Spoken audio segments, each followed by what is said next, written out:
જય શ્રી કૃષ્ણ, જય જગન્નાથ। આજે જ્યેષ્ઠ અભિષેક સ્નાન છે, જેને સ્નાન પૂર્ણિમા તરીકે પણ ઓળખવામાં આવે છે। એ ભગવાન જગન્નાથ અને તેમના ભાઈ બહેન બલભદ્ર અને સુભદ્રાજી માટે કરવામાં આવતી એક વિશેષ સ્નાનની વિધિ છે। આ વિધિ જ્યેષ્ઠ માસની પૂર્ણિમાના દિવસે ઉજવાય છે અને જગન્નાથ રથયાત્રાનો પૂર્વગામી તહેવાર પણ માનવામાં આવે છે। આ સ્નાન વિધિ ભગવાનના શુદ્ધિકરણ અને તેમને તાજગી આપવા માટે કરવામાં આવે છે, જેથી તેઓ રથયાત્રા માટે તૈયાર થઈ શકે।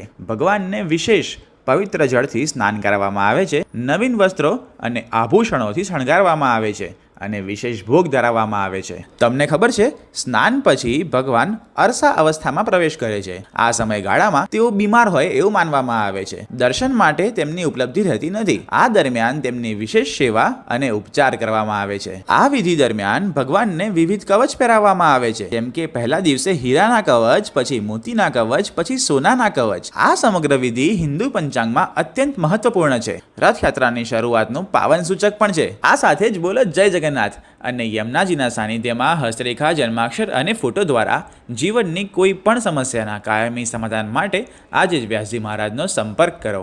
સર્વ વૈષ્ણવને જય શ્રી કૃષ્ણ। પુષ્ટિ માર્ગીય અવશ્ય મળો।